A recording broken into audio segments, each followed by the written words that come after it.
What's going on, everyone? This is Jay from Premier Gaming Entertainment, and I'm here to bring to you my predictions video for this week's game versus Ohio State. It's this time of year. Happy belated Thanksgiving. And let's just get into it. Leave me a comment in the comment section below. Do you think that Michigan has what it takes to win this game? Let me know, yes or no. Leave a comment in the comment section below.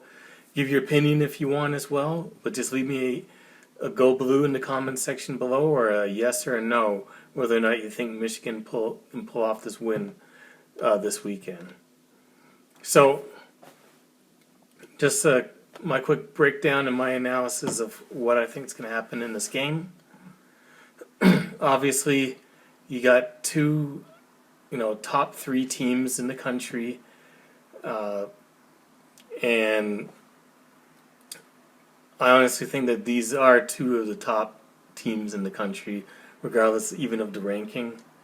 But unfortunately, there's a good chance that whoever loses this game is going to be out of the playoffs. I personally think that, regardless of the scheduling and everything like that, which is all these sports blogs and experts have been putting up, I still think that these are the two of the top four teams in the country, regardless of what their out of conference schedule is and their conference schedule. Some of these games, a lot of these games, have been arranged years prior to this season, so it's one of those things where you might, be playing a bad team for this year, but say 3 or 4 years ago they were a decent team. So these things happen. Funny enough, one of the teams that everyone's clowning on, UConn, is actually going to a bowl game this year. So go figure. Anyways, this is going to be, a very, very interesting game. You got Michigan with their, ground and pound, ground attack. You got Ohio State, who, is not necessarily as great on the ground, but, amazing through the air, especially with their wide receivers. And, you have a Michigan defense versus, the Ohio State offense. And, you want to see who's going to impose their will. Personally, you can judge the skill positions and all that stuff, but when it boils down to it, this game is going to be won in the trenches yet again. So whoever's team imposes their will on both the offensive line and the defensive line, that's the team that's going to win this game. I know one of the big question marks coming into this game is going to be the health of Blake Corum, whether he's going to be 100%. I don't think he's going to be 100%, but, he wasn't 100% last year either. So it's going to be whether or not Michigan is going to be able to impose their will with their offensive line running the football, and on defense, whether or not they can impose their will pressuring C.J. Stroud and making sure that they don't get any type of running game going at all. Those were the formulas to win last year. So, just like last year, running the football and winning the time of possession battle. And a lot of people say time of possession is overrated, but it's not if you apply it the way Michigan applies it in order to, keep the ball away from their opponents. I mean, it's got a lasting effect. The time of possession, if you're running the football and you're keeping the other team's defense on the field constantly, it seems overrated, but it wears teams down so that in the second half of games, their defense, because they've been on the field so long, they're not able to withstand and hold up like they would be able to in the first half. That's why you see a lot of games where Michigan blows it open in the second half. Even though the games have been close on the scoreboard, they're really not close in the overall scheme of things as far as the game goes. The scoreboard can be one thing, but the actual level of play and the actual dominance on the field can be two different things. And I'm not saying that that's gonna directly happen in this game, because obviously Ohio State is a very good team. But if Michigan can be able to win, on the line of scrimmage and win the time of possession, it's going to be very, very important. Because for the most part this season, Michigan has been very good at taking care of the football. So they're not a team that turns it over and gives the other team short fields. They've made teams have to earn their scores, which is another key thing.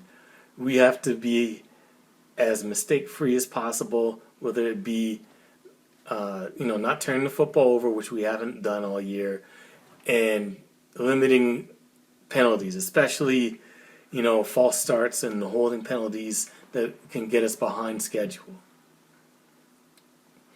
See, all of these things are very important. Obviously this is going to be the biggest road test of the year. Up in that point, really the biggest road test was playing in Iowa. So, this is going to be very, very important for us to just play a very disciplined ball game. Limit our mistakes. Keep to the game plan, and try to keep CJ Stroud and the offense off the field as much as possible. When they're on the field, we have to make sure, just like last year, no big plays, no letting, their wide receivers get behind the defense or some sort of big play where they get huge chunk yards. They have to earn every one of their scores. They got to be able to have long drives if they're going to score. And once they get into a position to score, we have to limit the touchdowns they get and make sure that and try to make them kick field goals like they did last year as opposed to scoring touchdowns. Also, very important is we have to limit their ability to run the football. Not sure who's going to be running the football for them on Saturday. As Mayan Williams and Travion Henderson have been injured. But regardless of whoever is in there, we have to limit their plays in the running game and make them one-dimensional. I think if we do that, we have a great chance to limit their scoring. The games that they've been close in, that's what the other team has done. They've limited their running ability and forced them to just be a passing team. And, we've seen the difference in that. Even Maryland in last game did a good job on defense. Unfortunately, in the second half, they weren't able to hold up as far as the running game goes, and Ohio State was able to open it up a little bit. And but in that game, actually the key to that game was that block punt that turned around the whole game. So who knows what would have happened had they not blocked that punt? Because Maryland overall was playing very well, especially on offense. Now, this game, I think, is going to be close. It's not going to be, I've watched and looked at, some, online posts and stuff like that. I've really, for the most part, stayed away from watching videos prediction videos and all that stuff. Funny enough, I've just not had an interest to watch it. Not because I'm worried about the outcome, but I just don't have an interest to watch it. But I think that this game is going to be close. And it could boil down and come down to JJ, just like in the Illinois game, having to win the game with his arm. And I think he has the ability to do that. This is one of these games where there can't be any meat left on the bone. It can't be drops. It can't be bad route running.